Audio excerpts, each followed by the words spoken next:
السلام علیکم ورحمۃ اللہ وبرکاتہ۔ محترم ناظرین، حضرات و خواتین، انشاءاللہ ابھی میں آپ کے روبرو ایک اہم ٹاپک پر قرآن و سنت کی روشنی میں بیان کروں گا۔ اس کے بعد انشاءاللہ رقیہ شریعہ ہوگی، دعا ہوگی۔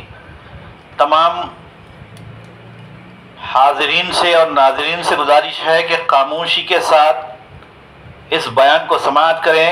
آج کا عنوان ہے حسد کی حقیقت کیا ہے، حسد کسے کہتے ہیں اور اس کے نقصانات کیا ہیں۔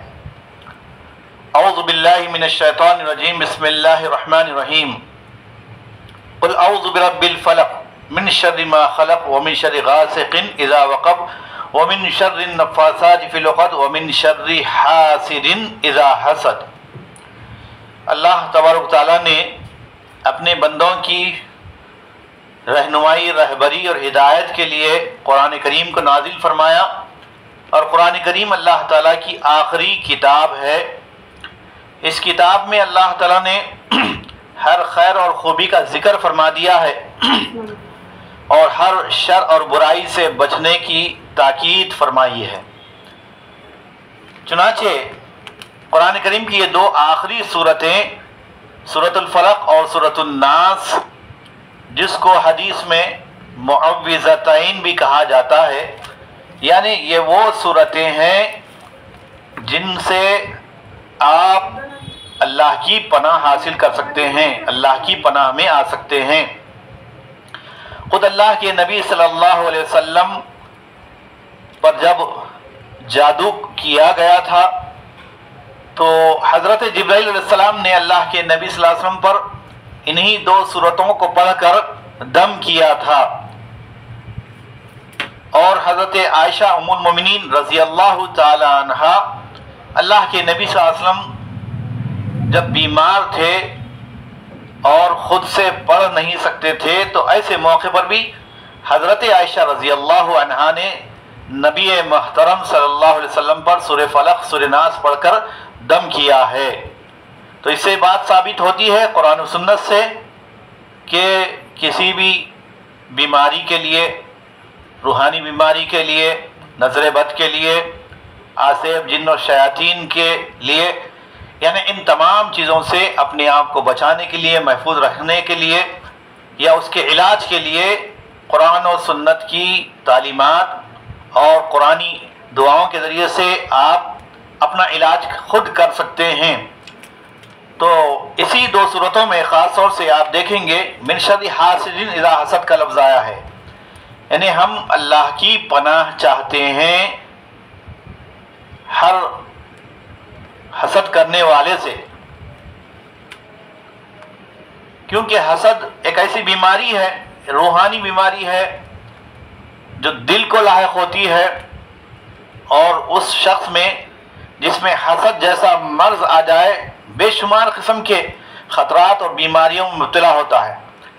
اللہ تعالیٰ نے خود اللہ کے نبی محمد مصطفیٰ صلی اللہ علیہ وسلم کو حسد کرنے والوں کے حسد سے اور حسد کی برائی سے پناہ مانگنے کا حکم دیا ہے۔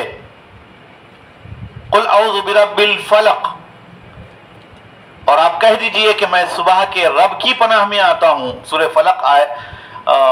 فلق کی آیت ہے، من شر حاسد اذا حسد، حسد کرنے والے کی برائی سے جب وہ حسد کرتا ہے۔ تو یہ دعائیں ہم کو پڑھنا چاہیے، اس کا اہتمام کرنا چاہیے۔ قرآن کریم کی نصیحت ہمیں اس بات کا حکم دیتی ہے کہ ہم اللہ کے فضل کو مانگیں۔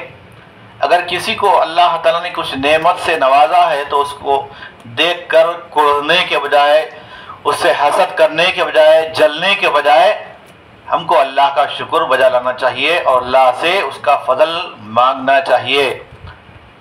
سورہ نساء آیت نمبر 32 میں اللہ تعالیٰ نے اس کا ذکر کیا کہ تم اللہ تعالیٰ سے وَاسْأَلُوا اللَّهَ مِنْ فَضْلِهِ، کہ اللہ سے اس کا فضل مانگو، لہذا ہم کو اللہ سے مانگنا چاہیے۔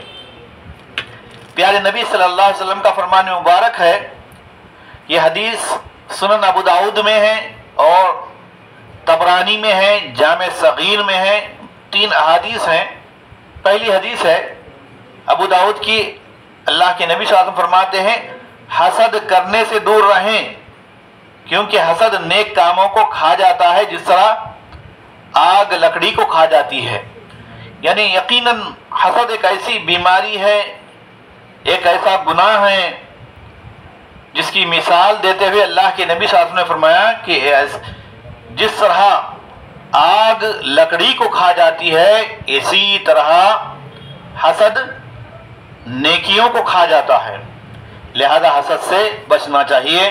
آپ صلی اللہ علیہ وسلم نے فرمایا ایاکم والحسد، خبردار تم حسد سے بچو۔ ایک اور حدیث ہے اللہ کے نبی صلی اللہ علیہ وسلم نے فرمایا، طبرانی کی حدیث ہے، لوگ خیر کے ساتھ رہیں گے جب تک کہ وہ آپس میں حسد نہیں کریں گے۔ لوگ خیر کے ساتھ رہیں گے جب تک کہ وہ آپس میں حسد نہیں کریں گے۔ معلوم یہ ہوا کہ اگر لوگ حسد کرنے لگیں گے تو ان کے اندر سے خیر اٹھ جائے گا۔ اور ایک اور حدیث ہے جامع صغیر کی، نبی صلی اللہ علیہ وسلم نے فرمایا کہ جو شخص حسد کرتا ہے وہ ہم میں سے نہیں ہے، یعنی یہ مسلمان کا شیوا نہیں ہے کہ وہ دوسرے مسلمان سے حسد کرے۔ ایک مسلمان دوسرے مسلمان کے بارے میں حسن ظن رکھنا چاہیے، چاہے مرد ہو یا عورت ہو۔ اتنی پیاری تعلیمات، اتنے بہترین احکام ہمیں اسلامی تعلیمات سے ملتے ہیں، لہذا اس پر ہم کو عمل کرنا چاہیے۔